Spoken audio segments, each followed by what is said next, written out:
Assalamualaikum warahmatullahi wabarakatuh. Salam merah menggoda dan salam satu media. Salam sehat selalu buat kita semua. Apa kabar sahabat-sahabat semua dimanapun berada? Saya berharap semoga selalu sehat walafiat dan selalu lancar rezekinya. Amin ya Allah ya Rabbal alamin.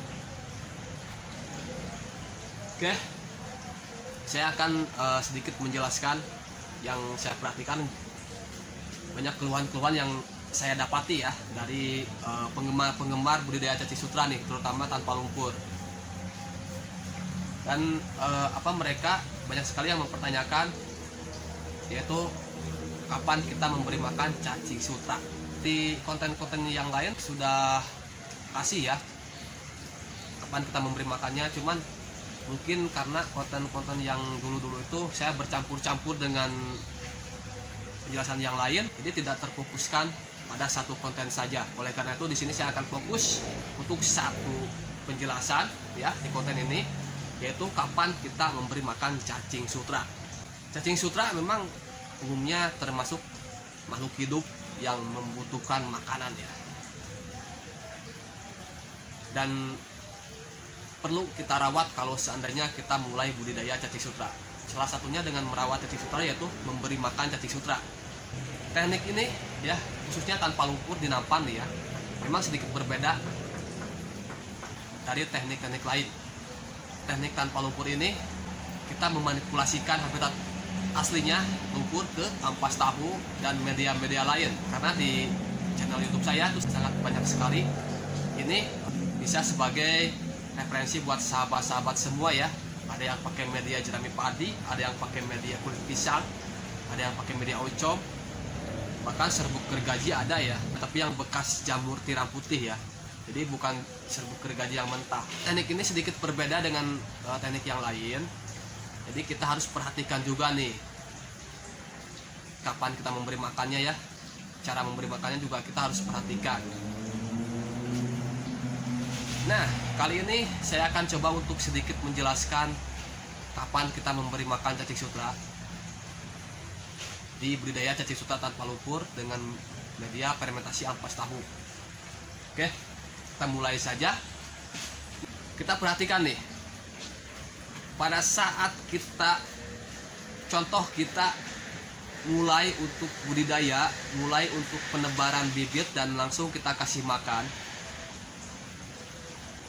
biasanya di umur 1 hingga 14 hari cacing sutra ini dia belum maksimal dalam memakan makanan yang kita siapkan. Oleh karena itu disarankan di umur 1 hingga 14 hari itu jangan sering-sering kita kasih makan, cukup 3 atau 4 hari sekali. Berarti kalau hampir 2 minggu cuma 3 kali pemberian makan ampas tahu selama 2 minggu itu pada proses awal. Kenapa demikian? Yang lama sebenarnya itu cacing sutra dari umur 1 hingga 7 hari mereka masih beradaptasi dan menyesuaikan diri dengan lingkungan barunya, terutama juga makanan baru ya, karena di alam juga beda. Kita perhatikanlah, cacing sutra ini sebenarnya dia emang hewan pengurai ya, dan sangat rakus sekali. Mau kita kasih makan apa aja dia mau. Jadi yang harus kita perhatikan sebenarnya dari tebar ampas tahu dan juga cacing sutra hingga umur 14 hari. Yang tadi saya katakan cuma 3 kali pemberian kita ngasih makannya per 2 minggu. Tapi nih di umur 2 minggu ke depan mereka akan mulai berkembang dengan pesat. Kalau seandainya makanan-makanan tersebut bagus dan banyak nutrisinya bagi cacing sutra.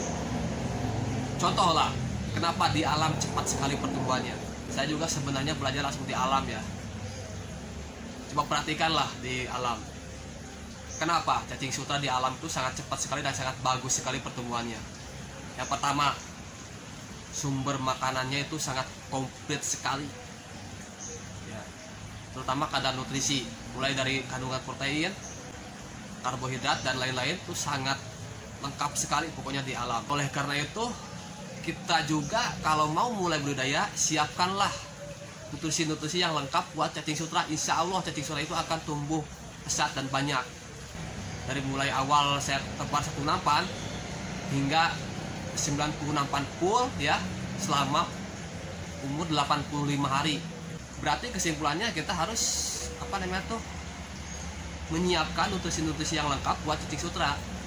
Itu kunci sukses budidaya cacing sutra. Jadi setelah umur 14 hari ini ya, cacing sutra akan mulai berkembang pesat, dan seiring berkembangnya cacing sutra itu pemberian makan akan kita tambahkan dari biasanya.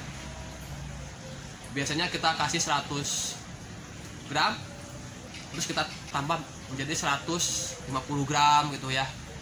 Bahkan bisa setiap hari kita kasih makan cacing sutra kalau cacing sutra tersebut mulai berkembang dengan baik.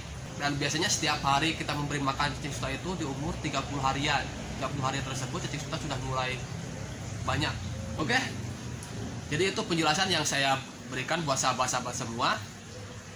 Kesimpulannya, kita perhatikan dulu di tahap awal penebaran ampas tahu dan cacing sutranya hingga 14 hari itu jangan kita terlalu banyak ngasih makan atau terlalu sering ngasih makan, karena cacing sutra di masa tersebut adalah masih banyak masa orientasi. Oke semuanya, semoga penjelasan ini bisa memberikan manfaat untuk kita semua ya, khususnya untuk pribadi saya sendiri, karena saya juga masih belajar dan terus belajar. Insya Allah akan terus berkarya masalah budidaya cacing sutra tanpa lumpur. Oke, salam satu media, salam merah muda. Wassalamualaikum warahmatullahi wabarakatuh.